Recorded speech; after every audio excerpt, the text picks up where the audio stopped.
The millionaire spoke in Russian, thinking the maid wouldn't understand, but she responded and silenced him. You're about to discover an incredible story that will completely shatter your assumptions about who understands what around us and how dangerous it can be to underestimate the people we think are invisible. This tale will show you that walls have ears, servants have minds, and sometimes the people we dismiss as ignorant are the ones who understand everything, including our darkest secrets.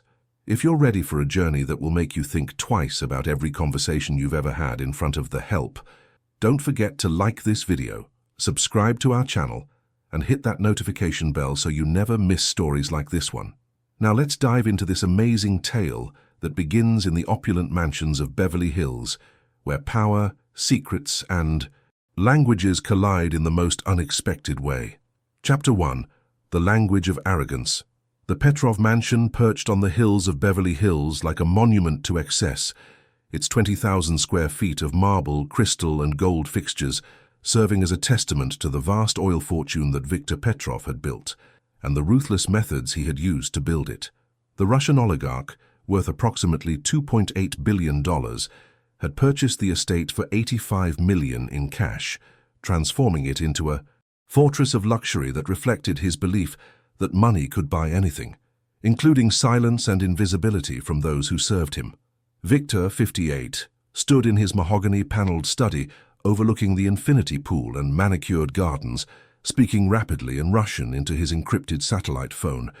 His steel-gray eyes held the cold calculation of a man who had clawed his way from Soviet poverty to American wealth through a combination of political connections, strategic ruthlessness, and careful elimination of anyone who stood in his way.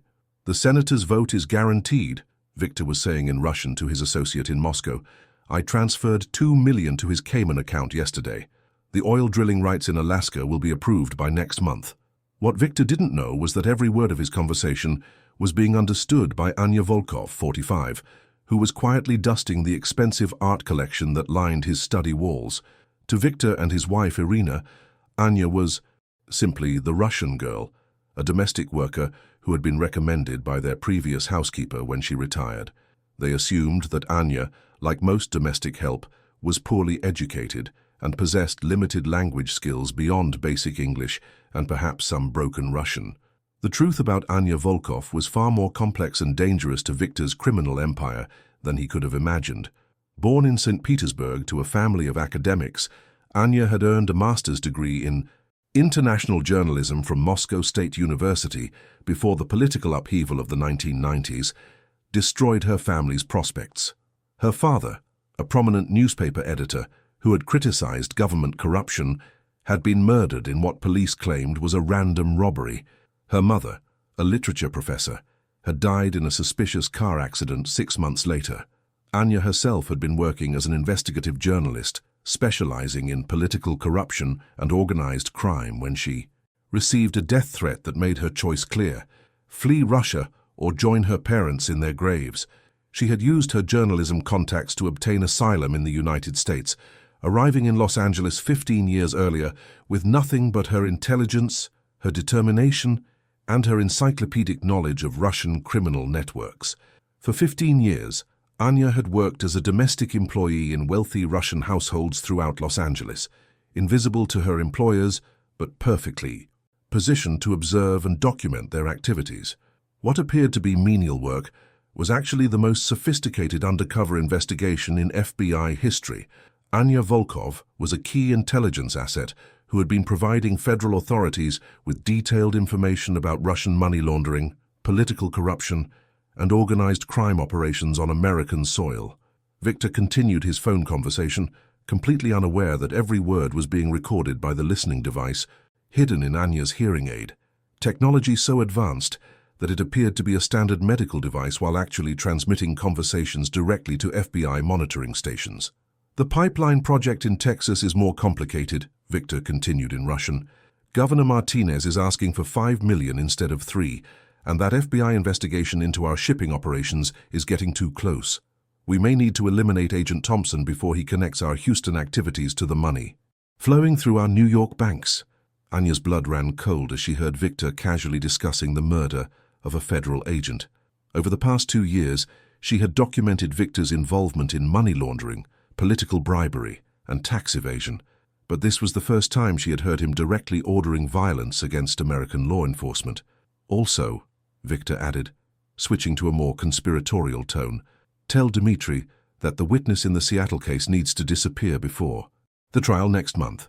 The prosecutor thinks she has enough evidence to convict our people, but without Maria Santos's testimony, their case collapses. Maria Santos was a young woman who had witnessed Victor's associates murdering a rival businessman in Seattle. She was currently in federal witness protection, preparing to testify in a case that could send several of Victor's lieutenants to prison for life. Anya realized she was listening to the planning of multiple murders, including that of an innocent woman whose only crime was being in the wrong place at the wrong time. Victor ended his phone call and walked to the window, admiring his view of Los Angeles, while Anya continued cleaning nearby. To him, she was as much a part of the furniture as the expensive sculptures she was dusting. Present but unimportant, functional but invisible. Anya, Victor called out in heavily accented English, not bothering to turn around. When you finish here, Mrs. Petrov needs help preparing for tonight's dinner party. Many important guests coming. Yes, sir, Anya replied in the subservient tone she had perfected over years of maintaining her cover. I will help Mrs. Petrov with whatever she needs. Victor nodded dismissively and walked toward his desk, where classified documents related to his various illegal enterprises lay scattered across the surface. In his arrogance, he assumed that Anya couldn't read sophisticated materials, even if she wanted to. After all, what would a domestic worker know about international finance or political strategy? As Victor stepped out of the study to take another call, Anya quickly photographed several documents with the micro camera concealed in her cleaning supplies. The papers detailed a massive money laundering operation that funneled Russian criminal proceeds through American real estate investments, political donations, and charitable foundations. The scope of the operation was staggering. Billions of dollars flowing through a network that reached into the highest levels of American business and government. That evening, as Anya served champagne to Victor's dinner guests, a collection of politicians, business leaders, and suspected criminals, she listened to conversations that revealed the full extent of corruption in their criminal network. Senators discussed upcoming votes, judges mentioned cases they could influence, and business leaders planned market manipulations that would cost ordinary investors millions, while enriching Victor's associates. The guests spoke freely in front of Anya, assuming she was merely decoration who couldn't understand their sophisticated discussions. They had no idea that the quiet woman refilling their glasses possessed advanced degrees in journalism and international law, spoke 6 languages fluently, and had been documenting their criminal conspiracy for federal prosecutors. As the evening progressed, Victor grew increasingly drunk and careless. When Senator Bradley mentioned concerns about the FBI's Russian investigation, Victor laughed and switched to Russian for what he thought was a private conversation. Don't worry about the FBI, Victor said in Russian, his voice slurred with expensive vodka. We have people inside their organization who keep us informed about their activities. Agent Thompson thinks he's investigating us, but we know every move he makes before he makes it. Senator Bradley looked confused, unable to understand Russian, but Victor continued his drunken revelations. Besides, Thompson won't be a problem much longer. Sometimes problems solve themselves if you understand my meaning. Anya felt her heart racing as she served dessert, realizing that Victor was not only planning to murder a federal agent, but was doing so with advanced knowledge provided by corrupt officials within the FBI itself. The scope of the conspiracy was larger and more dangerous than anyone had imagined. As the evening concluded and guests began departing, Victor remained in his study, making final phone calls to coordinate his criminal activities.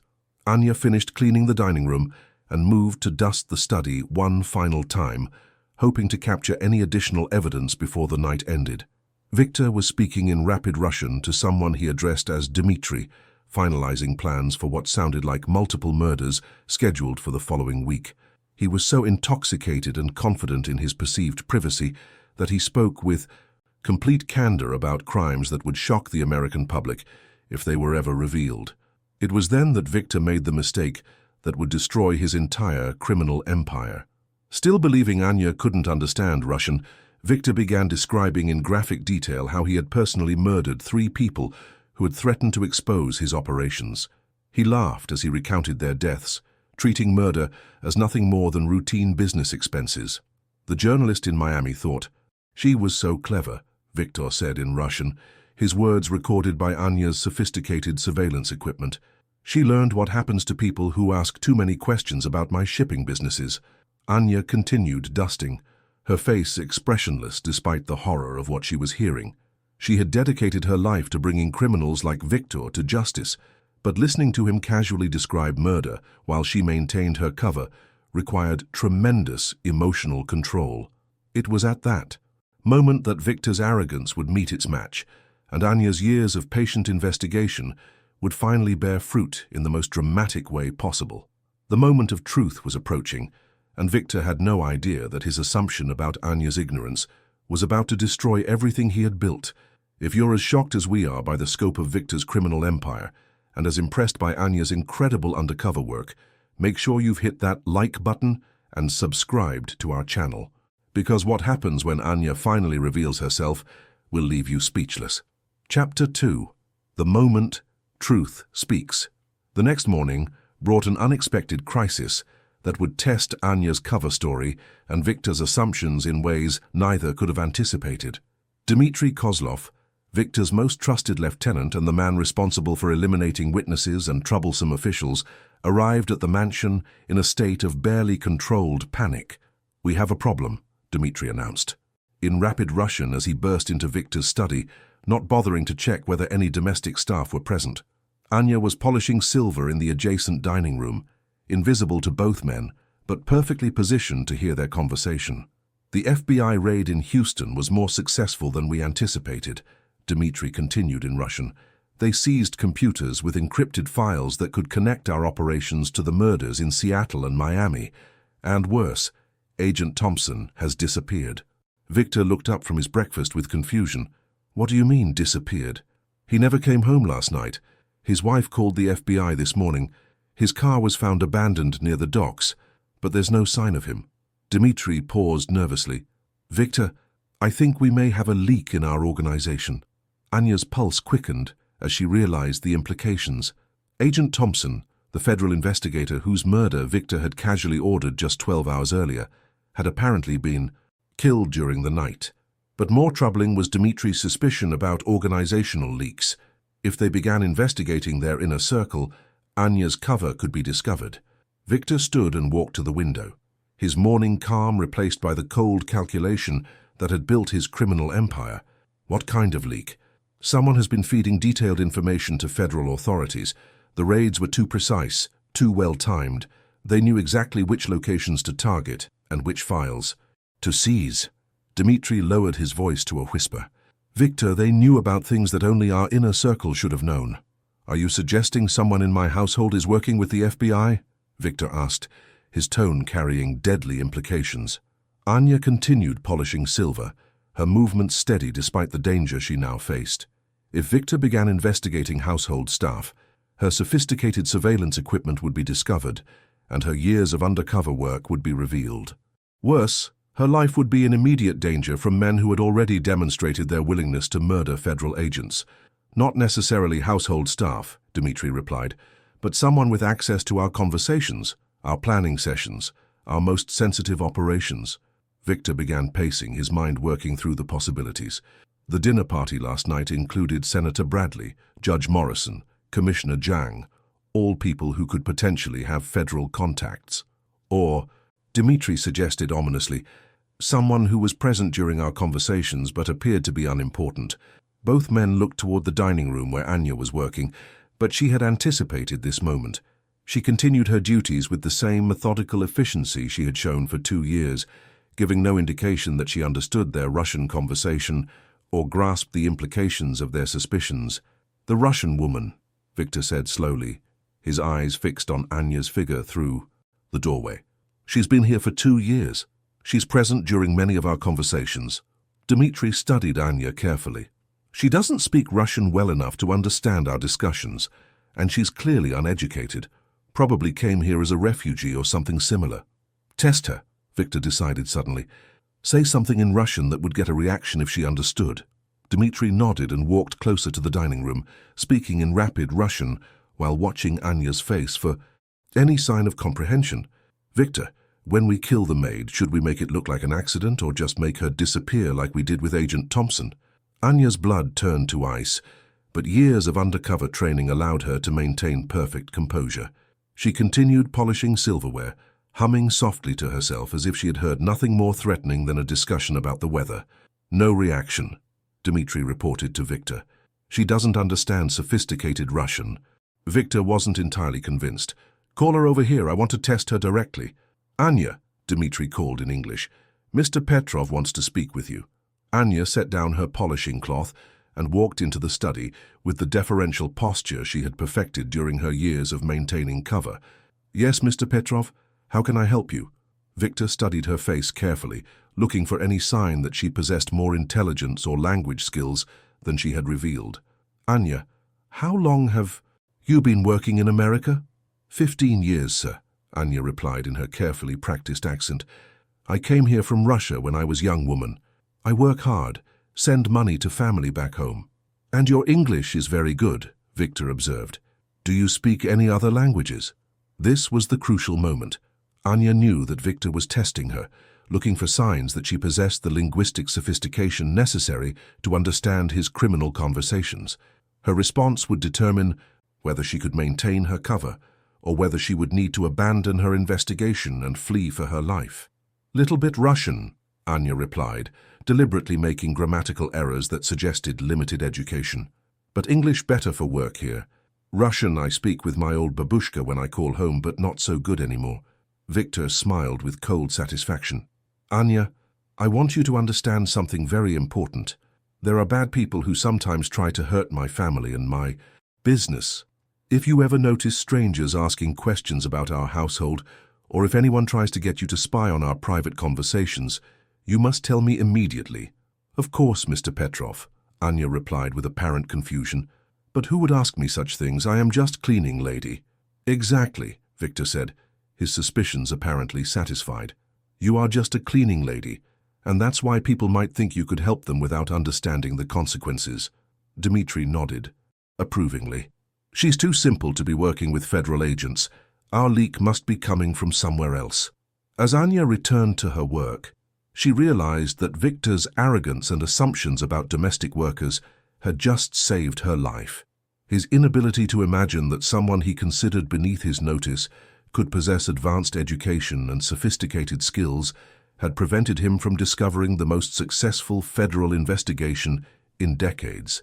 But Anya also knew that her time was running out. Agent Thompson's murder would trigger massive federal response, and Victor's organization would soon be under unprecedented scrutiny. She needed to gather final evidence and coordinate with her FBI handlers before Victor's paranoia led him to more drastic security measures. That afternoon, while Victor and Dmitri attended meetings with their criminal associates, Anya transmitted the recordings from the previous night to her federal contacts. The audio files contained detailed confessions to multiple murders, evidence of massive political corruption, and proof of an organized conspiracy that reached into the highest levels of American government. But as she finished transmitting the evidence, Anya heard Victor's car returning unexpectedly early. Through the window, she could see him speaking animatedly on his phone, his expression suggesting that something had gone very wrong with his afternoon meetings. Victor burst through the front door, shouting in Russian to Dmitri about emergency security measures and immediate departures. As Anya moved to resume her cleaning duties, she heard words that made her realize her investigation was about to reach its climax in the most dangerous way possible. Pack everything, Victor was saying in Russian. The federal response to Thompson's death is massive. We're leaving for Moscow tonight, and we're eliminating every potential witness before we go. Anya realized that Victor was planning to flee the country while murdering everyone who could testify against him, but his assumption that she couldn't understand his escape plans was about to give federal authorities the exact information they needed to stop him. The question was whether Anya could maintain her cover long enough to prevent multiple murders while ensuring that Victor Petrov finally faced justice for his crimes. Chapter 3. The Reckoning in Russian. By 6 p.m., The Petrov mansion had transformed into a fortress, preparing for war. Armed, associates arrived throughout the afternoon, speaking in hushed Russian tones, while Victor coordinated what appeared to be a complete evacuation of his American operations. Private jets were being fueled, bank accounts were being emptied, and most ominously, a list was being compiled of witnesses who needed to be permanently silenced before Victor's departure. Anya moved through the house performing her evening duties, but her trained journalist's eye was cataloguing every detail of Victor's escape preparation. The encrypted phones, the document shredding, the hushed conversations about cleanup operations, all of it was being recorded by her sophisticated surveillance equipment while Victor remained oblivious to her understanding. "The Seattle witness is our highest priority," Dmitri was explaining to Victor in rapid Russian as Anya cleaned nearby rooms. "Maria Santos is scheduled to testify next week. If we eliminate her tonight, their entire case collapses."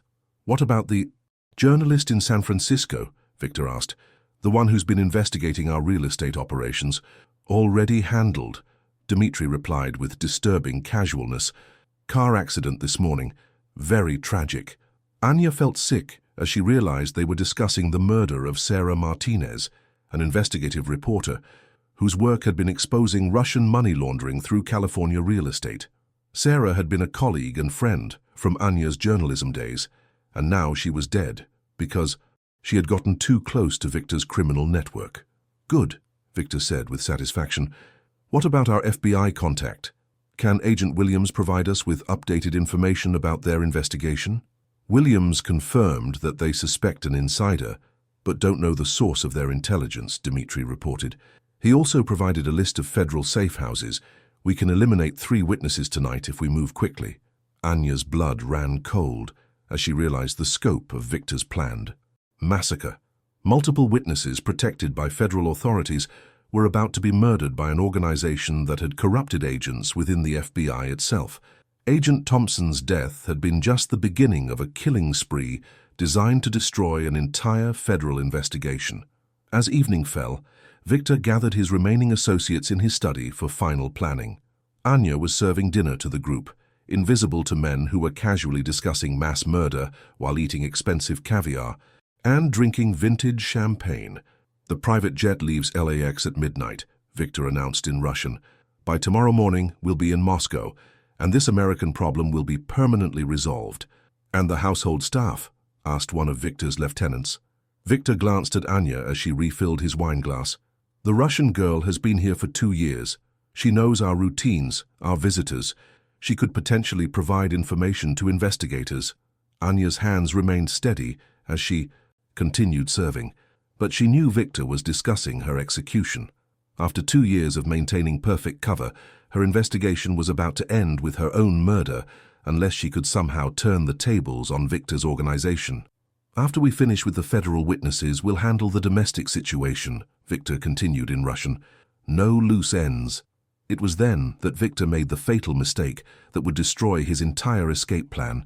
Confident that Anya couldn't understand his sophisticated Russian, Victor began detailing the exact locations of federal safe houses, the identities of witnesses to be murdered, and the timeline for each assassination. He was essentially providing Anya with a complete intelligence briefing about his planned crimes, while assuming she was too ignorant to comprehend the information. "Maria Santos is being held at the FBI facility in Woodland Hills," Victor said in Russian, consulting his notes. Williams confirmed that she's scheduled for Rice. "Transfer tomorrow morning at 8 a.m. We'll intercept the convoy and eliminate her during transport." "What about Judge Morrison?" Dmitri asked. "He's been asking uncomfortable questions about our contributions to his campaign." "Morrison will have a heart attack tomorrow evening," Victor replied coldly. "Very sudden, very unexpected. Dr. Volkov has prepared the appropriate medications." As Anya heard Victor casually planning the murder of a federal judge, she realized that his criminal organization was far more extensive and dangerous than anyone had imagined. But she also understood that his arrogance was about to become his downfall. At 9 p.m., as Victor's associates departed to begin their killing spree, Anya excused herself to clean the upstairs bedrooms. But instead of cleaning, she activated an emergency communication protocol that would alert federal authorities to the immediate danger facing multiple witnesses and officials. The signal she transmitted was simple, but urgent. Operation Trojan Horse compromised. Immediate extraction required. Mass casualty event planned for tonight.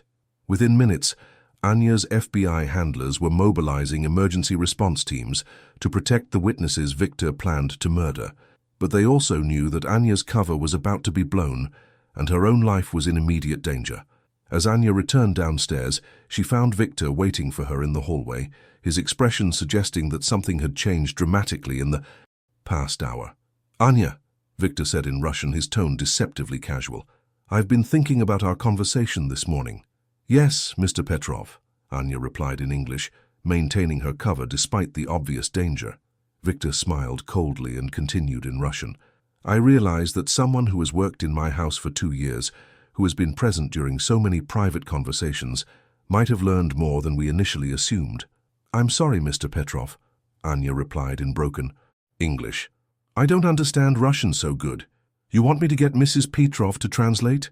"Oh, I think you understand perfectly," Victor said, his voice becoming deadly. "In fact, I think you understand everything we've discussed over the past 2 years." The moment had arrived. Victor's paranoia had finally overcome his arrogance, and Anya's years of undercover work were about to be revealed. But as Victor reached for the gun concealed in his jacket, Anya made a decision that would change everything. "Вы правы, Victor," she said in perfect, educated Russian. "I understand everything you've said, everything you've planned, and everything you've done."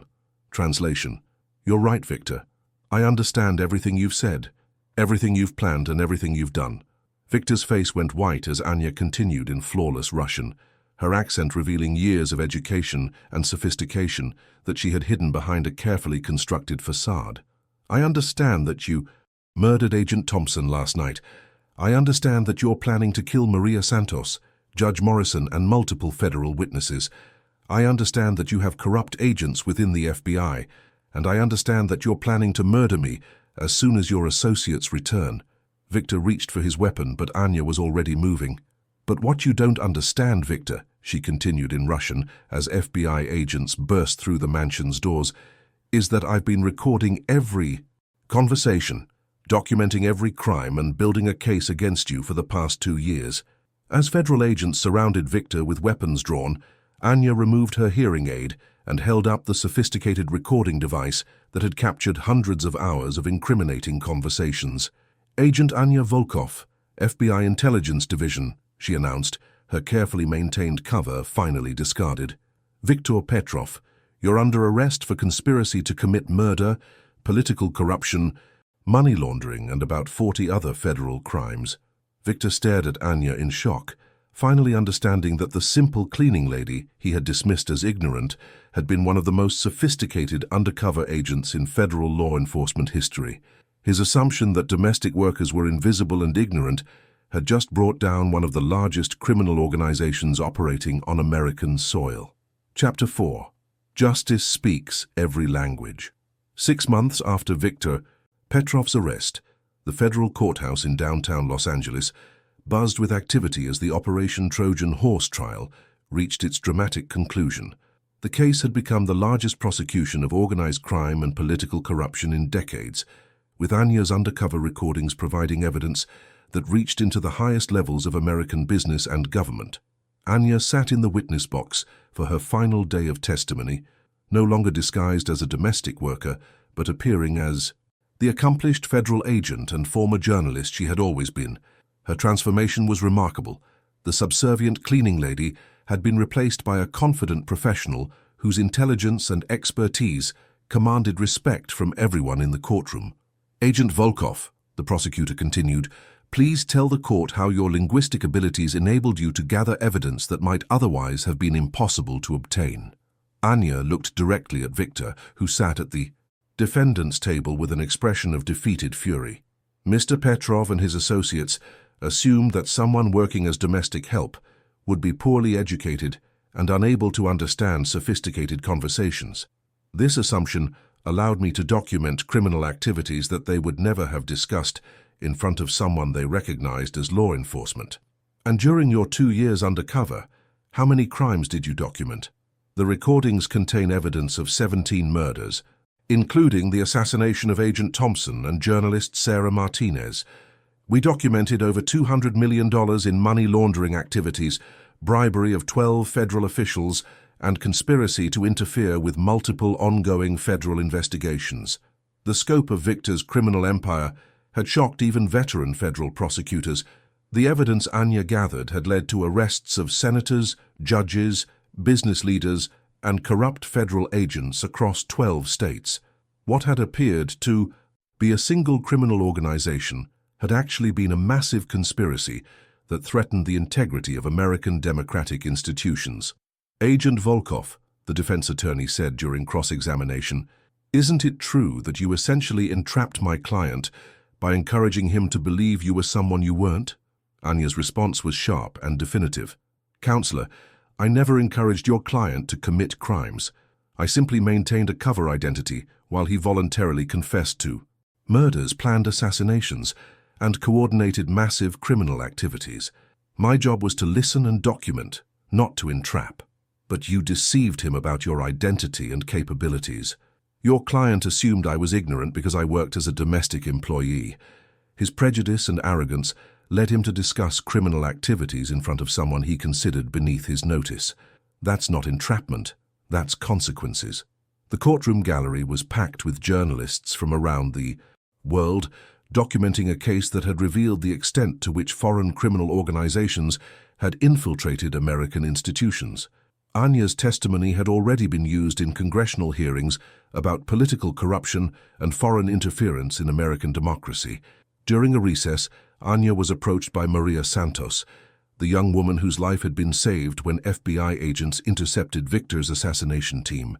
"Agent Volkov," Maria said, tears in her eyes, "I wanted to thank you. Personally, if you hadn't warned the FBI about Victor's plan, I would have been killed during that fake transport." Anya hugged Maria warmly. "You were brave to agree to testify in the first place. Your willingness to come forward made this entire investigation possible." "Will you continue working undercover?" Maria asked. "No," Anya replied thoughtfully. "This case has shown that there's value in bringing expertise from unexpected sources into federal law enforcement. I'm being promoted to a position where I can help train other agents in linguistic and cultural intelligence." The trial's conclusion came with a verdict that satisfied federal prosecutors and shocked Victor's remaining associates. Victor Petrov was convicted on all counts and sentenced to life in prison without possibility of parole. His criminal empire was dismantled, his assets were seized, and his network of corrupt officials was exposed and prosecuted. But perhaps more importantly, the case had revealed how assumptions about intelligence and capability could create massive security vulnerabilities. Victor's belief that domestic workers were ignorant and invisible had led him to reveal secrets that destroyed his entire organization. 3 months after the trial, Anya stood before a congressional committee investigating foreign interference in American institutions. Her testimony had helped shape new policies about protecting federal investigations and identifying potential intelligence assets in unexpected places. "Agent Volkov," the committee chairman asked, "what lessons should American institutions learn from Operation Trojan Horse?" "The most important lesson is that intelligence and expertise exist in many forms and come from unexpected sources," Anya replied. "Victor Petrov's organization was brought down not by sophisticated surveillance technology or traditional investigative methods, but by someone he considered too unimportant to notice." She paused, looking at the assembled senators and representatives. "We must never assume that people are ignorant simply because of their job titles, their accents, or their social positions. Sometimes the most valuable intelligence comes from those we least expect to possess it." "And what about the role of linguistic diversity in law enforcement?" "America's strength lies partly in its diversity of languages and cultures. People like me, immigrants who possess specialized knowledge and linguistic abilities, can provide law enforcement capabilities that would be impossible to develop any other way." Anya smiled. "But we can only be effective if we're recognized and utilized rather than dismissed as unimportant." A year later, Anya had been promoted to Deputy Director of International Intelligence, overseeing a new program that recruited agents with diverse linguistic and cultural backgrounds for undercover operations. The Volkov Protocol had become a model for law enforcement agencies worldwide, demonstrating how assumptions about intelligence and capability could be weaponized against criminal organizations. The program's first major success came when a former university professor, working as a taxi driver, helped expose a human trafficking network by understanding conversations his passengers assumed he couldn't comprehend. Like Anya, he had been invisible to criminals who underestimated people they considered beneath their notice. On the anniversary of Victor's conviction, Anya received a letter from Agent Thompson's widow, thanking her for bringing justice to the man who had ordered her husband's murder. The letter reminded Anya that her work had consequences beyond criminal convictions. It provided closure for families and protection for future victims. Standing in her new office overlooking downtown Los Angeles, Anya reflected on the journey that had taken her from refugee fleeing Russian persecution to one of America's most successful federal agents. Her parents, murdered for exposing corruption in Russia, would have been proud to know that their daughter had continued their work in a new country with even greater impact. Viktor Petrov had learned too late that assumptions about intelligence and capability could be fatal weaknesses. His belief that a simple cleaning lady couldn't understand his sophisticated criminal operations had led him to confess to crimes in front of the very person capable of bringing him to justice. In the end, Victor's arrogance had been defeated by something he never understood, that true intelligence isn't about social position or wealth, but about observation, understanding, and the courage to act when action is required. And sometimes, the people we think are listening least are actually hearing everything. The story of Viktor Petrov and Agent Anya Volkov reminds us that assumptions about intelligence based on job titles, accents, or social positions can be dangerously wrong. Anya's incredible undercover work shows us that expertise and capability often hide in plain sight, waiting for someone arrogant enough to reveal their secrets to the wrong person. Sometimes the people we dismiss as unimportant are the ones who understand everything, including our darkest truths. If this story opened your eyes to the hidden intelligence all around us and the danger of underestimating anyone, please like this video to help us share this crucial message about respecting human potential. Subscribe to our channel for more incredible stories about extraordinary people in ordinary disguises, and don't forget to hit that notification bell so you never miss content that could change how you see the world around you. Have you ever been surprised by someone's hidden knowledge or capabilities?